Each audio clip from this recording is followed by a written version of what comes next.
Hello friends, welcome to Riyaz classes. आज के session में हम टॉपिक पढ़ेंगे developing organisational culture. This topic is part of unit 17 organisational culture and climate of the subject organisation theory and behaviour MCO 1 MCOM second year IGNOU. Before we begin, if you like the videos that I'm sharing, do hit the like button. Do share your comments to let me know you find all this useful for your studies.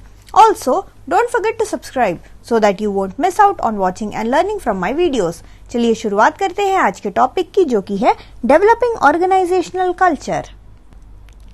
So now, in order to develop organizational culture, a starting point of course is knowing what an organization's culture is supposed to look like. तो कोई भी चीज़ हम शुरुआत करने से पहले, किसी भी चीज़ को पढ़ने से पहले, या कोई भी चीज़ अगर हमें कोई नई चीज़ को डेवलप करना है, तो पहले से ही हमें पता होना चाहिए कि वो चीज़ किस तरीके से दिखेगा। फॉर एग्जाम्पल, अगर हम कोई भी प्रोडक्ट बना रहे हैं तो हमारे दिमाग में पहले से ही होगा कि ये प्रोडक्ट जो है किस तरीके का दिखना चाहिए, किस तरीके से उसकी पैकेजिंग होनी चाहिए, लेबलिंग किस तरीके से होनी चाहिए, उसका वेट कितना होना चाहिए, उसका कलर क्या होना चाहिए। तो ये सब क्या है, आप पहले से ही एक अंदाजा लगा लेते हो कि what it is supposed to look like. So similarly यहाँ पे जब, क्योंकि हम ऑर्गेनाइजेशन कल्चर की बात कर रहे हैं, ऑर्गेनाइजेशनल कल्चर को अगर आपको डेवलप करना है तो आपके दिमाग में पहले से ही थोड़ा सा आइडिया होना चाहिए कि हमारे ऑर्गेनाइजेशन का कल्चर जो है how is it suppose to look like. ठीक है, so this is the first step.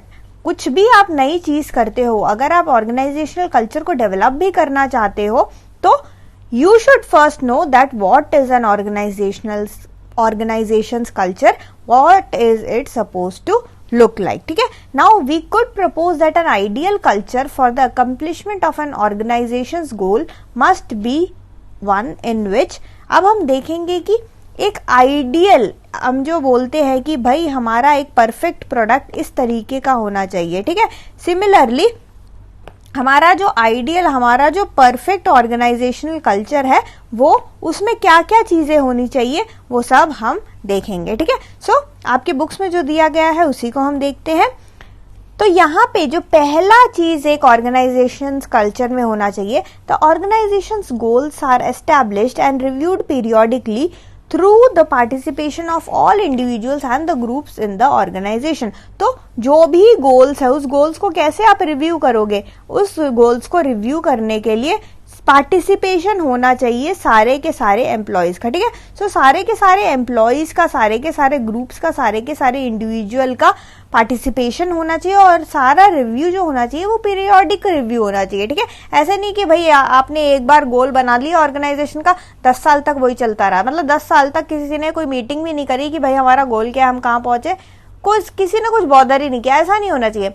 Periodic review होना बहुत ही ज्यादा जरूरी है। ठीक है, जैसे आप ऑफिसेस में भी देखो, क्वार्टरली क्लोजिंग होते हैं, है ना, क्वार्टर में वो रिव्यू किया जाता है, स्टेटमेंट्स निकाले जाते हैं, कुछ के हाफ ईयरली स्टेटमेंट निकाले जाते हैं, कुछ के ईयरली निकाले जाते हैं। तो ये क्या है, it is simply periodical reviews. ठीक है, तो यहाँ पे अगर जो भी आप रिव्यू करोगे या फिर अगर कोई भी आप गोल एस्टेब्लिश करोगे, तो make sure that everybody is included in it. ठीक है, ऐसा नहीं कि खाली आपका जो CEO है वही बैठा हुआ है, वो जो ED है वही बैठे हुए हैं, जो बोर्ड ऑफ मेंबर्स हैं वही सारे बैठे हुए, ऐसा नहीं होना चाहिए। सारे के सारे लोग जो है, हर लेवल के सारे के लोग जो है, इसमें सारे इंडिविजुअल्स और सारे जितने भी ग्रुप्स है, जितने भी टीम्स है आपके ऑर्गेनाइजेशन में, वो सारे के सारे क्या होने चाहिए, वो सारे के सारे जुड़े होने चाहिए। The next one is decisions are made at the appropriate level in the organization by the people who must live with the decisions. तो डिसीजन देखो, हमने अपने ऑर्गेनाइजेशन के लिए प्रॉपर चेन ऑफ स्केल बना रखा है। ठीक है, जो भी स्केल है, यानी कि नीचे जो सबऑर्डिनेट्स होंगे, फिर मिडिल लेवल मैनेजमेंट है, टॉप लेवल मैनेजमेंट है।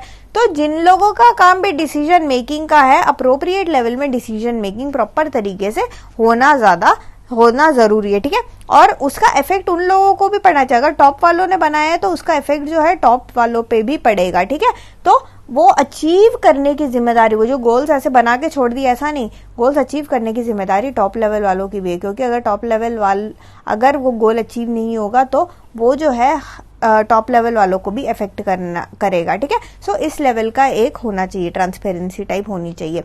नेक्स्ट, कैसा होना चाहिए आपका ऑर्गेनाइजेशन का बिहेवियर, कल्चर किस तरीके से होना चाहिए, behaviour is supportive of the organisation goals and purpose, जो भी बिहेवियर है वो सारा सपोर्टिव है आपके ऑर्गेनाइजेशन के गोल्स एंड पर्पसेस को। Next is the organisation is supportive of the needs of the individual employees, ठीक है, तो यहाँ पे सपोर्टिव है किसके लिए, अपना नीड्स ऑफ इंडिविजुअल एम्प्लॉयज, जो भी एम्प्लॉयज है आपके ऑर्गेनाइजेशन में उनका नीड, उनको क्या क्या दिक्कतें हो रही है, क्या क्या तकलीफ हो रही है, उस तकलीफों को क्या आप सुलझा सकते हो तो आप करो, ठीक है। तो इन सब से क्या होगा, इन सब से हमारा एम्प्लॉय भी खुश रहेगा और वो खुशी खुशी काम करेगा, तो क्या होगा, हमारा ऑर्गेनाइजेशन का गोल भी क्या होगा, वो अचीव हो जाएगा। तो हमारा ऑर्गेनाइजेशन जो है थोड़ा सा सपोर्टिव होना जरूरी है। Next, individuals and group show high level of trust and respect for other individual and group, यहाँ पे ट्रस्ट होना बहुत जरूरी है, रिस्पेक्ट होना जरूरी है, ठीक है। ऐसा नहीं कि आप बोल रहे हैं अरे यार तू तो फाइनेंस का बंदा है, हट तेरे से कौन बात करे, या फिर बोलेगा तू तो मार्केटिंग का बंदा है, तुझसे कौन बात करे, ठीक है। ऐसा नहीं होना चाहिए, सबको सबके लिए जो है इक्वल रिस्पेक्ट होना चाहिए, ठीक है। सबको सबकी कदर होनी चाहिए, सबको पता होना चाहिए, वैल्यू पता होना चाहिए कि भाई मार्केटिंग के बिना तो भाई तुम्हें तो कोई पहचानेगा भी नहीं, देखो मार्केटिंग कितना इंपॉर्टेंट है ना। सिमिलरली फाइनेंस जो है, फाइनेंस से ही तो सब पैसा, इसी से ही तो सब कुछ चल रहा है। तो ऐसा नहीं है कि कोई एक डिपार्टमेंट महान है, क्या कुछ टीम्स महान है, कुछ ग्रुप महान है, ऐसा कुछ नहीं है, ठीक है। सबके सब जो है इक्वल होंगे, ठीक है। तो हमारा ऑर्गेनाइजेशन का कल्चर किस तरीके का होना चाहिए, इस तरीके का होना चाहिए कि सारे के सारे बंदे जो है इक्वल हो, सबको एक दूसरे पे ट्रस्ट हो, सबको एक दूसरे के लिए क्या हो, अटमोस्ट रिस्पेक्ट हो। Next is superiors and subordinates have a high level of trust and confidence in each other. Again जो सुपीरियर एंड सबॉर्डिनेट है दोनों में जो है ट्रस्ट और कॉन्फिडेंस होना बहुत ही ज्यादा जरूरी है।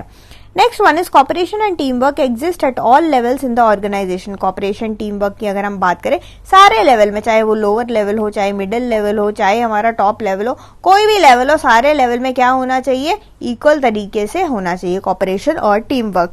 Next is methods of reinforcement used are primary rewards and participation. तो हम जो है मेथड रीइंफोर्समेंट करने के लिए, रीइंफोर्समेंट का मतलब क्या, कोई चीज को रिपीट करना, ठीक है। जैसे किसी ने एक अच्छा परफॉर्मेंस किया, अगर आप उसको तारीफ करोगे, ठीक है, तो क्या होगा, वो अगले दिन भी अच्छे से परफॉर्म करेगा। अगर आप उसको मॉनिटरी थोड़ा बेनिफिट दोगे तो क्या करेगा, वो और खुशी खुशी काम करेगा। तो कहने का मतलब ये है कि ऐसे चीजें जिसको हमें रीइंफोर्स करना है उसके लिए हम क्या करें, रिवॉर्ड्स वगैरह यूज करें, ठीक है। प्राइमरीली आप रिवॉर्ड्स और पार्टिसिपेशन इन मेथड का प्रयोग करो। Next is individuals are cost conscious. Individuals हमारे कॉस्ट कॉन्शियस होने चाहिए।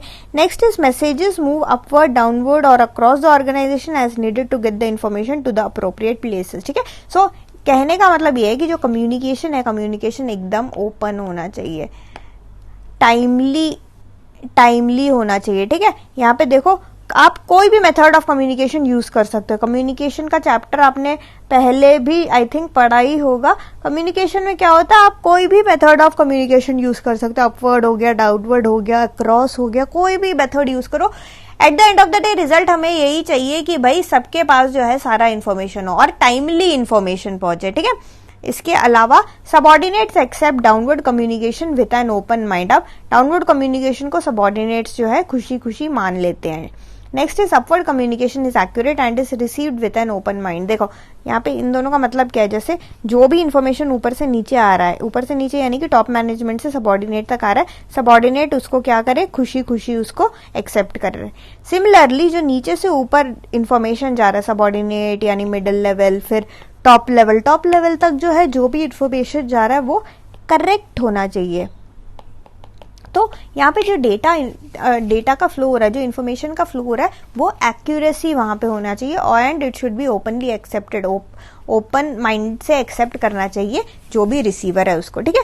सो यहाँ पे सबॉर्डिनेट डाउनवर्ड कम्युनिकेशन को अच्छे से एक्सेप्ट करेगा और अपवर्ड कम्युनिकेशन जो भी जा रहा होगा वो एक्यूरेसी बहुत जरूरी है, क्योंकि नीचे से ऊपर एक बात याद रखना, नीचे से ऊपर जब डेटा जाता है ना, इन्फॉर्मेशन जाता है, यानी कि यहाँ पे सबॉर्डिनेट से टॉप मैनेजमेंट तक जा रहा है वो डेटा, ठीक है। रिपोर्ट्स जैसे फाइलें वगैरह जाती है, तो वो रिपोर्ट्स में जो डेटा होता है ना उनका एक्यूरेट होना बहुत ही ज्यादा जरूरी, क्योंकि उसी डेटा के बेसिस पे, उन्हीं रिपोर्ट्स के बेसिस पे जो टॉप मैनेजमेंट होता है वो डिसीजन मेकिंग करता है ना हमारे ऑर्गेनाइजेशन के लिए। तो वो डेटा जो है बहुत ही ज्यादा करेक्ट होना बहुत ज्यादा जरूरी है। Next, changes are initiated to improve performance and goal attainment. तो गोल अटेनमेंट के लिए, गोल के हमारे अचीवमेंट के लिए हम चेंजेस कर सकते हैं।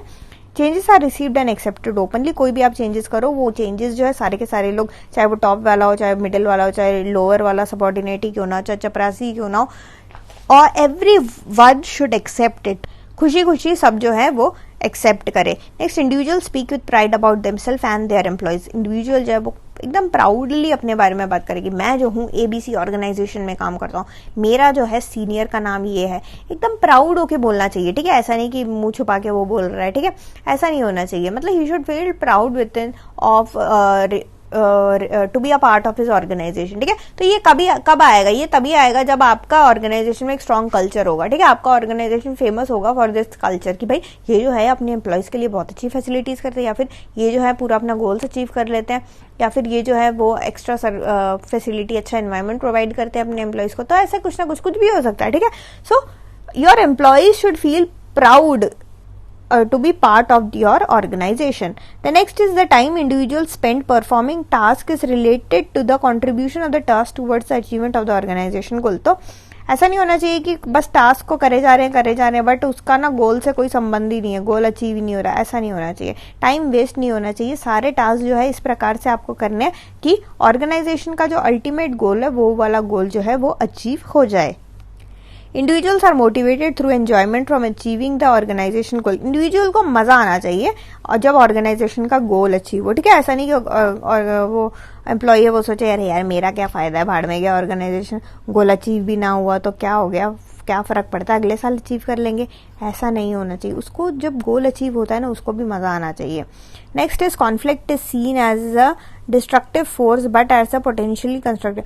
तो यहाँ पे जो कॉन्फ्लिक्ट है, कॉन्फ्लिक्ट को एक नेगेटिव फोर्स की तरह नहीं देखना, एक पॉजिटिव फोर्स की तरह देखने को कहा गया है कि कॉन्फ्लिक्ट से जो है अच्छाइयां भी हो सकती हैं, ये ऐसा पॉइंट ऑफ व्यू रखने को यहाँ पे कहा गया है। तो अगर हम एक आइडियल हमारा जो कि हमारा नेता कैसा हो या हमारा देश कैसा हो, वैसे हमारे ऑर्गेनाइजेशन का जो कल्चर है वो कैसा हो, वो इस तरीके का होना चाहिए। जो हमने अभी पॉइंट्स देखे वो इस प्रकार के होने चाहिए, ठीक है। अब नेक्स्ट था आइडियलिस्टिक कल्चर जो है ऐसा। अब ये सारे आइडियलिस्टिक कल्चर है, हमें ऐसा होना चाहिए, बट ऐसे के लिए ये सब पॉसिबल तभी है जब हमारा मैनेजमेंट, यहाँ पे मैनेजमेंट का रोल बहुत ही ज्यादा इंपॉर्टेंट है। The usual starting place for the planning and designing of an organisation culture comes after mission statements have been created. तो ये सारा अचीव करने के लिए ये सारा आप सबऑर्डिनेट तो बैठ के नहीं कर सकता, या पियून बैठ के नहीं कर सकता, या फिर जो छोटा सा मैनेजर है वो बैठ के नहीं कर सकता। ये सब टॉप लेवल मैनेजमेंट की बातें है ना, टॉप लेवल मैनेजमेंट से ही हमारा कल्चर जो है ऑर्गेनाइजेशन का कल्चर बनता है। तो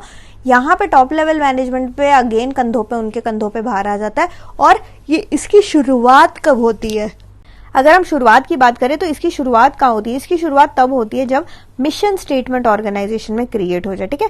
so first of all it is necessary कि ऑर्गेनाइजेशन का मिशन स्टेटमेंट क्रिएट हो, उसके बाद ही हम डिसाइड करेंगे कि हमारा काम वगैरह कैसा होगा, हमारा इन्फॉर्मेशन फ्लो कैसा होगा, ठीक है। ये सारे हम बाद में डिसाइड करेंगे। तो सबसे फर्स्ट मेन थिंग इज कि मिशन स्टेटमेंट होना जरूरी है। अब यहाँ पे मिशन स्टेटमेंट क्या होता है? Mission statements identify the purpose and direction and organization's plan to that the organization plan to pursue। तो हमारा जो ऑर्गेनाइजेशन है, हमारे ऑर्गेनाइजेशन ने क्या गोल अचीव करने के लिए बनाया, क्या उसने क्या प्लानिंग कर रखी है कि भाई मेरे ऑर्गेनाइजेशन को ये वाला गोल अचीव कर रहा है, ये सब जो है एक रिटर्न फॉर्म में होगा and that will be your mission statement. Now when mission statements have been completed and accepted, management's responsibility for providing the appropriate structure for goal achievement begin, ठीक है।